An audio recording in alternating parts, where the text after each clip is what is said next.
começa agora mais um Pro Bono, marcou férias, comprou os bilhetes e agora abre o jornal e lê que a Europa está com baixas reservas de combustível de aviação e que há companhias a cancelar milhares de voos. A pergunta que muitos têm é simples: se o meu voo for cancelado por causa disto, sou ou não reembolsado? E é com o advogado João Marcos de Almeida que vamos perceber exatamente o que é que a lei nos garante. Bem-vindo, obrigada por estar connosco. Vamos à primeira dúvida, que é a mais elementar de todas: se o meu voo for cancelado, tenho direito a reembolso? Olá, muito boa tarde. É um prazer estar aqui com o podcast do Observador. São de facto tempos interessantes.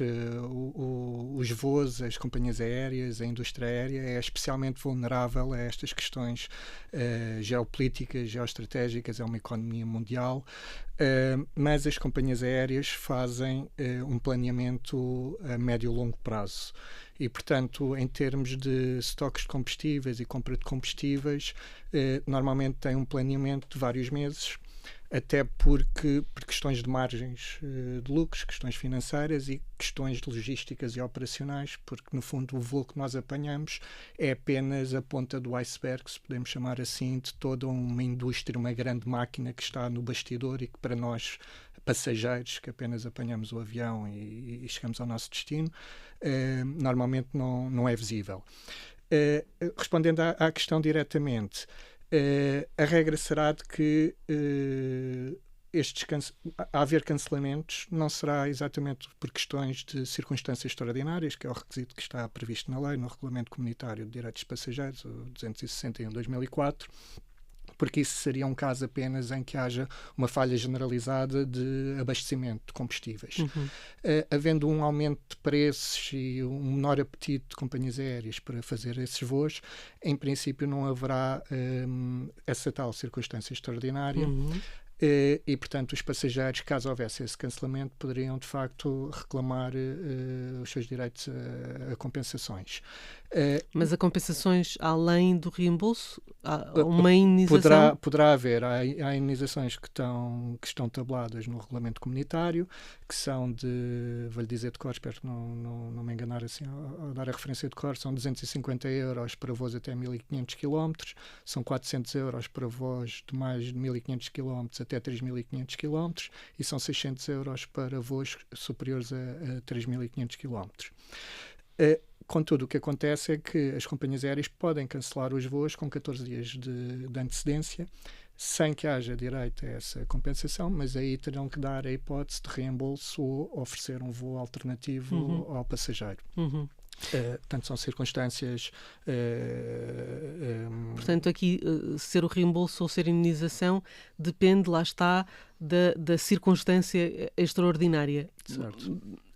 A falta de combustível conta como circunstância extraordinária? Será a falta de combustível em si contará, mas serão circunstâncias que penso que são, como o próprio requisito diz, são absolutamente extraordinárias, porque quer dizer, tem que ser uma falha generalizada de abastecimento de combustível.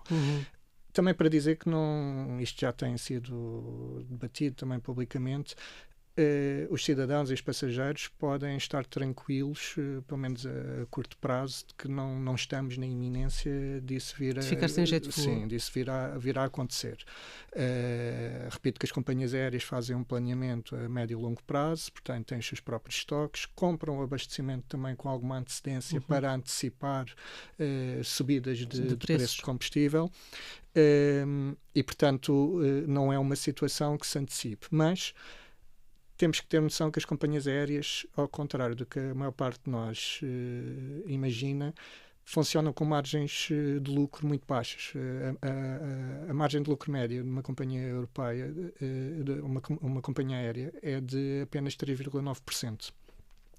E, de acordo com, penso que os dados de 2024, a margem de lucro por passageiro era de $7,90. Portanto, estamos a falar de margens muito pequenas, que a maior parte das indústrias e dos negócios não trabalham com estas margens. É difícil de sustentar um negócio com base nisto. Também não quero passar a imagem que não é rentável, não é lucrativo, senão obviamente não haveria apetitivo, não haveria apetite para as companhias aéreas estarem a funcionar. Mas trabalham, de facto, ao contrário do que nós poderemos imaginar, com margens muito curtas, e isto implica um grande planeamento e um grande esforço de bastidores. Também para passar um bocadinho esta imagem, nós como consumidores chegámos muito longe e conseguimos de facto direitos muito importantes, passageiros, consumidores em geral, mas temos também que ter alguma consciência dos esforços que estão do outro lado. E portanto nós ainda temos aqui um bocadinho uma imagem, se calhar para nós que começamos a ter alguma idade, temos aqui uma imagem algo idílica e glamourosa do que era voar há uns anos atrás, há umas décadas, em que era um privilégio para as pessoas voar, não se fazia estes voos generalizados. Eu lembro-me quando era miúdo, o primeiro voo que fiz, já tinha alguma idade e realmente era um evento. Mas em anos anteriores as pessoas vestiam-se de forma mais elegante, até para fazer os voos. Havia todo um glamour à volta da noção de voar. Havia muito mais espaço nos lugares para voar. Tínhamos outros luxos, como refeições, bebidas em copo de vidro, etc. Mas a realidade é que também o preço que pagávamos pelos bilhetes era outro. Eu, por acaso, ontem estive a ver, nós conseguimos voar de Lisboa para Marrakech, ida e volta, por 50 euros. Se compararmos com uma ida de Portimão ao Porto, também estive a ver ontem, espero não me enganar nestes dados, mas só em portagens eram 49 euros para uma ida. Portanto, isto para dizer que chegámos muito longe como consumidores, mas chega uma altura que também temos que ter um bocadinho, algum cuidado com o que é que exigimos. Eu estou-me a afastar agora um bocadinho da questão do combustível e só falar em termos gerais. As companhias aéreas têm os seus deveres e nós de facto devemos ser exigentes relativamente a esses deveres, mas ao mesmo tempo também temos que perceber, isto agora por exemplo está em discussão atualmente no Parlamento Europeu e na Comissão Europeia, uma revisão àquele tal regulamento comunitário dos direitos dos passageiros, a 261 de 2004. Uma das questões que se está a discutir é se no preço do bilhete deve estar incluído a mala de cabine e qual o tamanho da mala de cabine. Chega uma altura que nós devemos questionar. Isto realmente é bom para os consumidores, nós fazermos todas estas exigências? Vai ser possível as companhias aéreas manterem preços de 50 euros Lisboa-Marrakech e queremos levar connosco uma mala de cabine?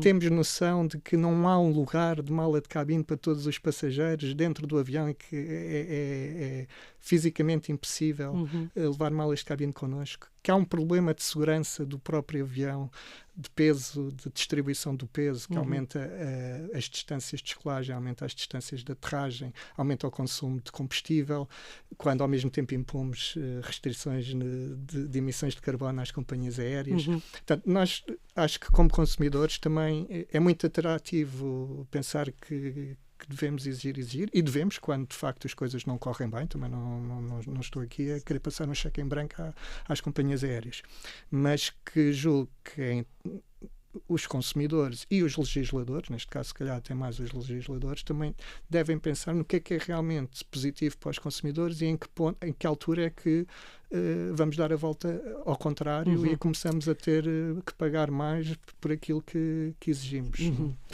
Deixa-me só recentrar um bocadinho a conversa na questão da indenização ou na questão do reembolso.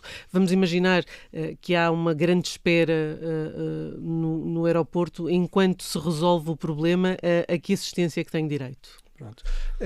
Hoje em dia há os aeroportos, em Portugal em particular, mas em toda a Europa, e Lisboa é um problema grande, como todos sabemos, estão altamente congestionados, estão no limite, e portanto temos de facto, principalmente para quem faz voos não comunitários, com o controle de passaportes, controles fronteiriços, temos grandes demoras neste momento quando estamos a fazer esta gravação, principalmente no aeroporto de Lisboa. Também recentemente foi anunciado que será feito um reforço de meios policiais para facilitar esses controles de segurança. Espera-se algumas melhorias.